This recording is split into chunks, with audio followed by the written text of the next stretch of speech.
Kamusta mga boss, idol? Tara na't alamin natin ngayon ang balita ngayong nagkakagulo nga daw ang Golden State Warriors sa kanilang locker room dahil sa pagkatalo sa Miami Heat. At ang balitang nagsalita na nga si LeBron James sa trade na kumakalat ngayon kay Austin Reeves. Pero bago yan, please don't forget to hit the notification bell at mag-subscribe sa ating channel. 15 wins, 16 losses. Yan nga mga boss, idol, ang kasalukuyang record ng Golden State Warriors.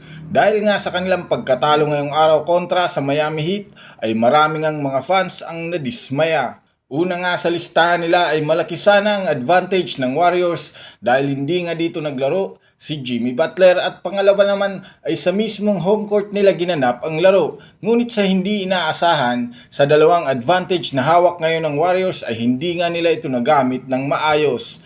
114-102, yan nga ang final score ng kanilang laban ngayong araw. Kahit nga mismo si Stephen Curry ay napapailing na lamang dahil nanghihinayang ito sa panalo. Gaya nga ng mga nakaraan nitong laban, problema na naman nga nila ang malamyang depensa na talaga namang pinaghandaan ni Coach Erik Spoelstra. Ayon pa nga sa isang lumabas na report, nagagalit na nga daw si Stephen Curry dahil sa wala nga daw sense of urgency ang kanilang team. Sa laro ngang ito, nagtala lamang si Curry ng 13 points, malayong malayo sa tinatala nito. Ayon pa nga sa media, hindi nga daw maganda ang aura ng team sa kanilang locker room dahil sa kanilang pagkatalo. Sa kabilang dako naman mga boss, idol, tungkol sa Los Angeles Lakers. Nito ngang mga nakarang araw samot-saring trade rumors nga, mga boss, idol, ang kumakalat at isang player nga ng Los Angeles Lakers ang talaga naman pinakagustong makuha ng ibang team at ito nga ay si Austin Reeves.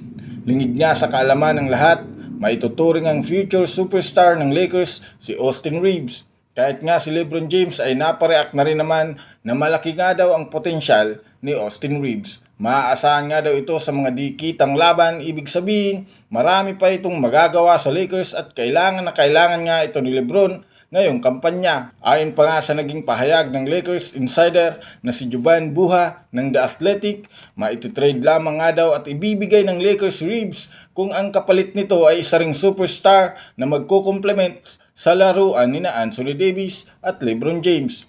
Sa madaling salita, pwedeng wingman o ball handler na may kakayahan sa scoring na makakatulong kina LeBron. Ngunit dahil nga sa pagkapanalo lamang ngayong araw, marami ang nagsasabing mga fans na di na kailangan gumawa ng trade ang Lakers bagkus kailangan lamang nilang gumawa ng magandang rotation at tamang timpla sa kanilang mga player.